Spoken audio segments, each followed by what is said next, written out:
Hablaremos, supuestamente, de uno de los peores casos de abuso infantil vistos. Estas personas son acusadas de golpear y dejar sin comida a su hijo adoptivo de 10 años. Repasemos lo que se alega en los documentos judiciales. Los detalles son de pesadilla, lo que este joven tuvo que soportar hasta perder la vida. Estamos en el caso presentado por Ley y Crimen. Soy Chris Stewart.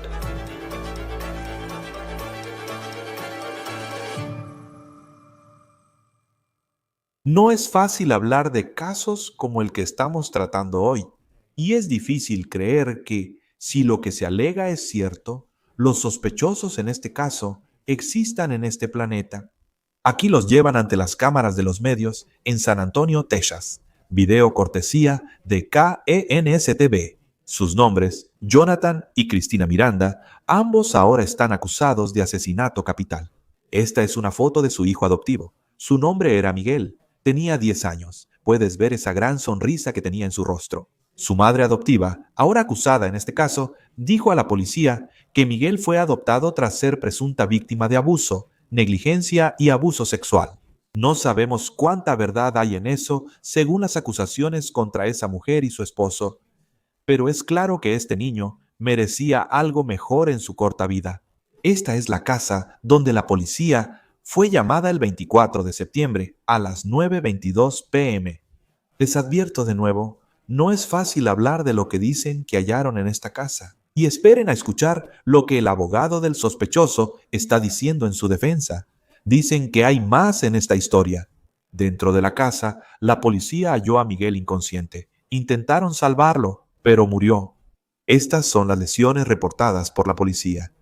El joven parecía hambriento, demacrado y desnutrido. Presentaba abrasiones en rostro, piernas y pies, además de moretones y traumatismos en la espalda en distintas fases de curación. Los documentos judiciales también dicen que el niño llevaba puesto un pañal. Recuerden, tiene 10 años. Dicen que al quitarle ese pañal tenía llagas en las nalgas. También supuestamente sufría de lo que se llama prolapso rectal severo. Eso significa que su intestino grueso salía de sus nalgas. El forense halló una posible lesión interna traumática en el cuello de Miguel.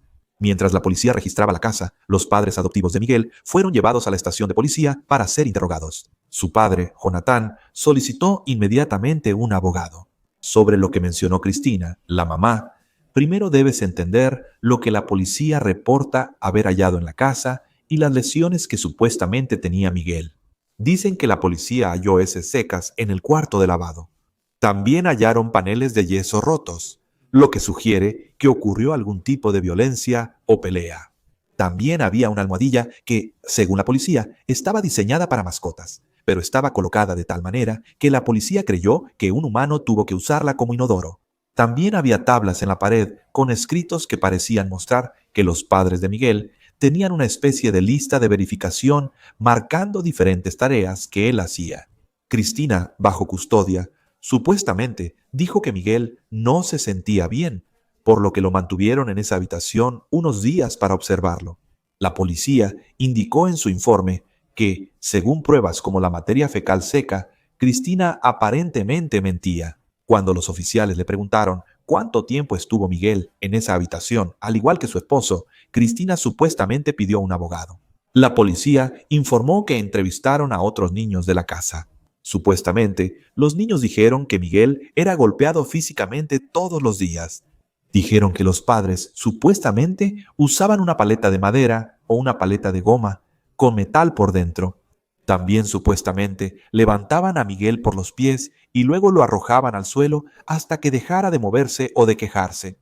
Los niños dijeron que a Miguel lo hacían pararse contra la pared mucho tiempo y le pegaban en el torso con una paleta.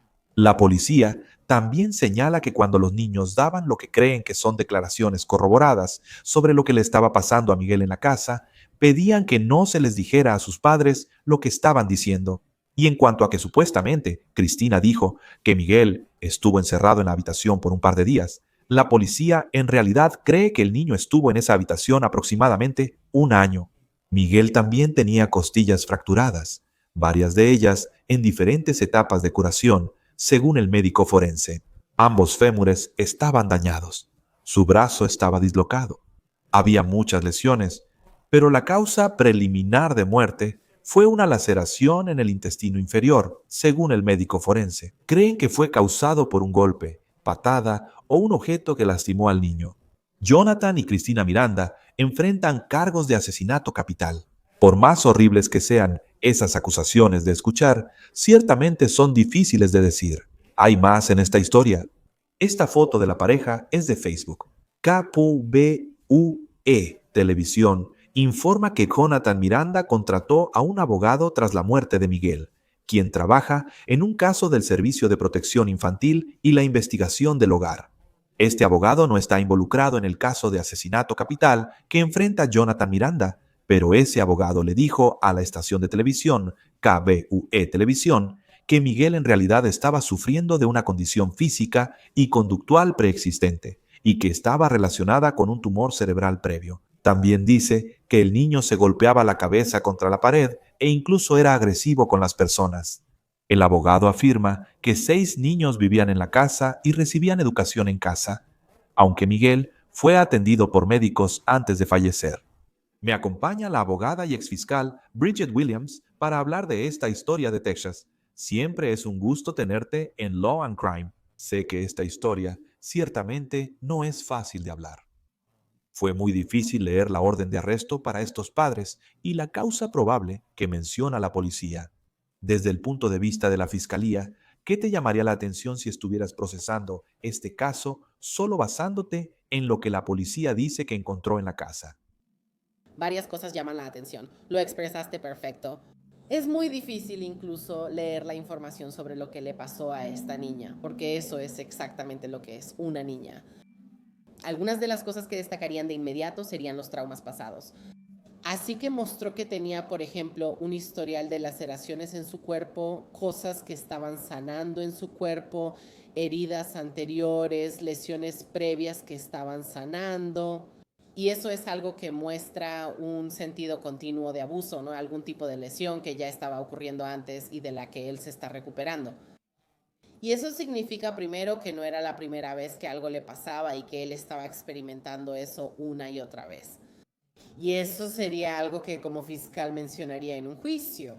Sí, porque, ya sabes, siempre es difícil después de leer una orden de arresto así, una declaración jurada así, decir, bueno, hay dos lados en cada historia.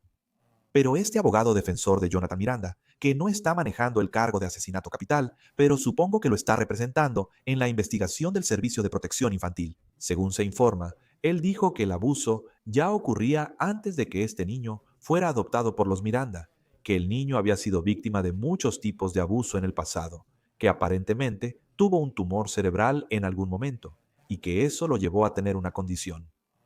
Supongo que, ¿cómo podría eso influir en la corte al tratar de determinar la línea de tiempo de lo que exactamente le pasó a este niño? Sí, yo diría que la defensa va a traer bastantes expertos.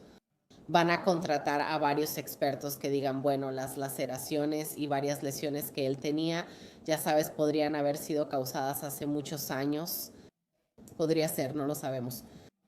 Pero eso sería algo sobre lo que un experto tendría que testificar y dar una declaración jurada que diga, está bien, con base en mi capacitación y experiencia, esto sucedió hace mucho tiempo. Esto era algo que, y las lesiones actuales pudieron ser autoinfligidas, ¿verdad? Así que un experto tendría que testificar sobre eso. Pero si no hay un experto que diga que estas heridas por las que murió fueron autoinfligidas, ¿verdad? Entonces eso no es algo que realmente llegaría muy lejos. Yo diría que la defensa tendrá varios testigos expertos, pero la fiscalía también, que dirán lo contrario, ¿verdad? Ellos dirán lo contrario, que estas lesiones fueron causadas por un adulto. Había información en los reportes de que este niño estaba desnutrido y que no recibió, ya sabes, era muy frágil y débil. Y eso es algo que es causado por los padres, ¿verdad? El niño no tiene la oportunidad de ir a conseguir comida si no tiene un coche. No tiene recursos para hacerlo. Eso proviene de los padres. Así que hay varias cosas que diría. La defensa va a traer expertos, pero la fiscalía hará exactamente lo mismo, pero para su lado. Porque siento que siempre puedes encontrar, y lo hemos visto en muchos juicios, puedes encontrar un experto que respalde tu teoría. Pero ¿qué se toma en cuenta para determinar si ese experto realmente tiene la credibilidad para subir al estrado, porque estoy seguro de que la defensa podrá encontrar a alguien que diga, escuchen, estas heridas son consistentes, según lo que veo, con que el niño se las haya hecho a sí mismo porque tenía este tipo de condición. ¿Qué se toma en cuenta realmente para determinar si esa persona puede testificar ante un jurado? Así que, como dijiste, cualquier persona puede encontrar algo o encontrar a alguien que diga que sí, que está de acuerdo con nosotros, o encontrar a un experto que esté de acuerdo con esas cosas. Pero luego va a haber una audiencia ante un juez y el juez determina si el experto tiene las calificaciones, la capacitación, la experiencia y el conocimiento necesarios para que realmente pueda testificar ante un jurado. Así que depende del tribunal. El tribunal determina si el testimonio de ese testigo puede ser presentado ante un jurado o no. Y luego parece que los niños que estaban en la casa, creo que había un total de 6 niños, incluyendo a Miguel, viviendo en ese hogar. Y ellos presenciaron, dicen, este supuesto abuso que ocurrió. Algunas cosas horribles al pensar en lo que estos niños pequeños presenciaron en la casa. Como fiscal, y no sabemos las edades de estos niños, ciertamente sabemos que tienen menos de 18 años, pero no sé qué tan pequeños son, pero cómo influirían en un juicio, y ese testimonio para pintar este panorama que quieren al decir que los Mirandas son responsables de esto. Sí, ese es difícil. Depende mucho de sus edades. Y si yo fuera fiscal, tal vez tendría a alguien, un investigador, hablando con los niños para poder sacar sus historias. Pero no debes poner a un niño en el estrado si no está listo. Eso es mucho para que un niño lo soporte y tenga que ir a hablar sobre las cosas que presenció frente a un jurado. Eso es mucha presión para que un niño lo haga. Y entonces a veces sí pueden hacer entender su punto sin eso. Yo haría eso si yo fuera la fiscal. Intentaría hacerlo sin eso y evitar que los niños pasen por ese problema mental. Eso es lo que yo llamo gimnasia mental, así lo llamo yo. Solo volverá a pasar por eso otra vez. Así que si pueden hacerlo sin eso, entonces yo seguiría adelante. Les ayudará en su caso 100% porque tienen testimonio de primera mano sobre lo que estaba pasando en la casa. Ellos son las personas que estuvieron ahí experimentándolo junto con el niño que murió. Así que podrían testificar sobre eso, pero depende. Supongo que simplemente ves la madurez de cada niño, dónde están mentalmente y a partir de ahí tomas una decisión. Creo que en los documentos de la corte, cada niño pidió, por favor, no le digan a mis padres que les cuento esto. Pensar que tendrían que testificar ante sus padres en la mesa de la defensa muestra la presión que implica.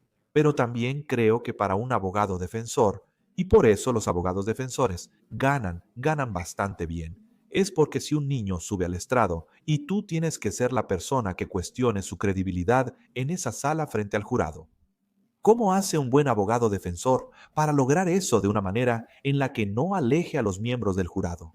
Para que no piensen que este tipo es un patán y terminen simpatizando con la persona que está diciendo que tu cliente cometió unos crímenes bastante horribles aquí. Esa es difícil. Creo que, de nuevo, eso va a depender de cada caso. Después de que la abogada defensora pueda ver cuáles son las preguntas que la fiscal haría en su primera ronda de interrogatorio, ¿verdad? ¿Qué preguntamos solo en el interrogatorio directo? Y luego, después de eso, ya sabes, pueden evaluar cómo realmente pueden responder a eso. Será caso por caso. No creo que haya una regla general para eso, porque al final es un niño. Y entonces, como acabas de decir, no quieres parecer combativa, no quieres parecer agresiva, no quieres dar la impresión de que estás diciendo, oh, tú ya sabes, nos estás mintiendo, ¿verdad? Es un niño. Así que realmente tienen que estar muy atentas a las preguntas que la fiscal está haciendo y luego poder de alguna manera sortear eso en su contrainterrogatorio. Ambos padres están acusados de asesinato capital. Noté en los documentos de la corte que estaban separados, lo cual es bastante común. Y el papá llama a su abogado. La mamá termina haciendo una declaración diciendo que el niño estuvo en el cuarto solo un par de días. La policía dice que eso no es cierto, pero luego ella pide un abogado. ¿Cómo funciona en Texas si serían juzgados juntos o por separado? Creo que algo como esto podría juzgarse por separado, dependiendo de lo que sea necesario. Así que el tribunal decidirá si es algo por lo que deben ser juzgados juntos o por separado. Si es un buen recurso, un buen uso del tiempo y los recursos del tribunal. Porque si son los mismos testigos, si es toda la misma evidencia de descubrimiento que se va a usar para ambos acusados, entonces el juez puede decidir, bueno, si avanzaremos con esto juntos. Así que depende de si es un buen uso de los recursos y el tiempo del tribunal que los juzguen juntos o por separado. Si estuvieras defendiendo, digamos, a la mamá, Cristina Miranda, ¿querrías que esto se juzgara por separado? ¿O preferirías que esto fuera algo uniforme, ya sabes, un frente unificado con tu esposo? Sí, bueno, primero yo no llevo casos donde hay niños involucrados, pero si ese fuera el caso, diría que probablemente querría ser juzgada. Quisiera ser juzgada por separado porque si esto, digamos, ya sabes, es como señalar con el dedo, ¿verdad? Podemos decir, bueno, fue él quien hizo algo, yo no hice nada en absoluto. Sabes, ahora como que podemos señalar a la otra persona y tener esa conversación un poco más y que se cuente mejor de esa manera. Si fuera su abogada, pediría juicio separado. Y luego creo que ahora ambos enfrentan este cargo tan serio de homicidio capital. Pero todavía parece que hay muchas piezas en movimiento en cuanto a lo que fue una vida increíblemente trágica que este niño tuvo durante 10 años, porque cualquiera que haya sido su situación familiar antes de los Mirandas, dicen que tuvo una crianza muy dura y abusiva hasta ese momento. No sabemos cuánto tiempo estuvo con los Mirandas, pero supuestamente el abuso continuó, quizás incluso peor que antes. En algún momento, el abogado dice que tuvo un tumor cerebral. ¿Qué tipo de trabajo se realiza ahora que ya se hizo un arresto? ¿Y cuánto tiempo toma tratar de reconstruir la línea de tiempo, tanto para la fiscalía como para la defensa, para realmente entender cómo fue la vida de este niño hasta el momento en que murió? Esa es una excelente pregunta. Armar una línea de tiempo para algo así va a requerir mucho trabajo, diría yo, porque ahora tienes que ponerte en contacto con el Servicio de Protección Infantil y saber cuál era su entendimiento de la situación antes de que viviera con los Mirandas, contactar consultorios médicos, proveedores de salud que tal vez lo atendieron antes de que él viviera con los Mirandas también. Habrá muchas personas con las que deben contactar, tanto la defensa como la fiscalía. Y todo eso es necesario para prepararse para un juicio. Creo que incluso es necesario para prepararse solo para las negociaciones. Si deciden que quieren intentar llegar a un acuerdo antes del juicio, esa va a ser información vital para que puedan tener simplemente una conversación sobre cómo reducir los rangos de castigo aquí. Y entonces todas esas cosas van a tomar algo de tiempo. Por eso no hay plazo de prescripción en casos de homicidio capital. Tienen tiempo para prepararlo todo. Así que puede que ni siquiera tengan una fecha de audiencia real por un tiempo. Y solo sobre el cargo, cuando es homicidio capital. Y sé que los cargos, ¿sabes lo que es homicidio? Homicidio en primer grado, homicidio en segundo grado, en diferentes estados, puede significar cosas diferentes. Pero en Texas, ¿qué significa homicidio capital? Esa persona puede enfrentar la pena de muerte. Y tenemos bastantes casos en los que una persona puede enfrentar cargos de homicidio capital. Y el asesinato de un niño es uno de esos casos. Y eso cumple con los elementos necesarios para que una persona pueda enfrentar la pena de muerte.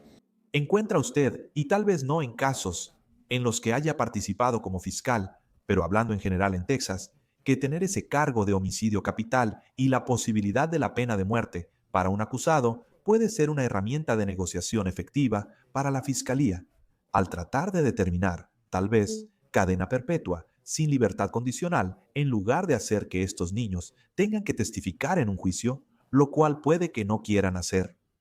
El hecho de que la pena de muerte sea posible en Texas, ¿considera usted que es una herramienta de negociación efectiva para los fiscales? 100% sin duda. Porque la cosa es que si eres abogada defensora, a veces nuestro trabajo es simplemente tratar de reducir la sentencia, ¿verdad? Sabes, creo que a veces la gente piensa que el trabajo de la abogada defensora siempre es tratar de sacar a alguien libre, ¿verdad? Pero ese no siempre es el trabajo. A veces el trabajo es solo buscar reducir la sentencia y evitar la pena de muerte. Y si no reciben la pena de muerte, a veces eso ya es una victoria. Así que en una situación como esta, la fiscalía lo sabe. Saben que si hay comunicación con el abogado defensor, si hay una cantidad abrumadora de pruebas que demuestran que esta persona cumple con todos los elementos del homicidio capital, ahora tenemos poder de negociación para decir, bueno, en lugar de ofrecerle la pena de muerte, le ofreceremos cadena perpetua sin libertad condicional, como acabas de decir, o no sé, 100 años, lo que sea, ¿verdad? Ahora tienen esa oportunidad. Ahora tienen margen de maniobra sobre eso. Eso es algo que el abogado defensor puede decir. Sabes que no recibirás la pena de muerte, pero tendrás que pasar el resto de tu vida en prisión. Y sabiendo que ambos están arrestados ahora y enfrentan estos cargos graves y, ya sabes, están detenidos con fianzas bastante altas, aún podría haber mucho trabajo por hacer para averiguar la cronología y la historia de la vida de este niño.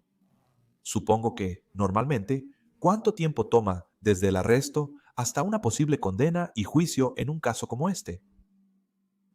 Bueno, eso va a depender de cada caso en particular. Como acabas de decir, toma mucho tiempo reunir toda la información que necesita preparar el departamento de policía para presentar el caso a la oficina del fiscal del distrito y al equipo de admisión de la oficina del fiscal del distrito para decidir si lo van a aceptar y seguir adelante. Así que eso podría tomar, he visto que toma años, he visto que toma meses, pero el plazo de prescripción no existe en un caso de homicidio capital. Así que podrían pasar 5 años antes de que realmente tengan un caso. Podrían ser 2 años. Realmente depende. ¿Sabes? Tuve un caso que era como un delito menor. El plazo de prescripción era de 2 años y no tuvimos una fecha de corte hasta 18 meses después. Así que realmente puede tomar tiempo y dependiendo del condado, de los recursos, de su personal, hay muchos factores. Sí, veremos cómo se desarrolla este caso. Es un caso terrible que viene de Texas. Bridget Williams, siempre es un gusto tenerte en Law and Crime, incluso para historias difíciles como esta. Gracias por hablar con nosotros. Gracias por invitarme. Eso es todo por hoy en On Case, presentado por Law and Crime. Suscríbete a nuestro canal en YouTube y Spotify. Yo soy Chris Stewart. Nos vemos la próxima vez.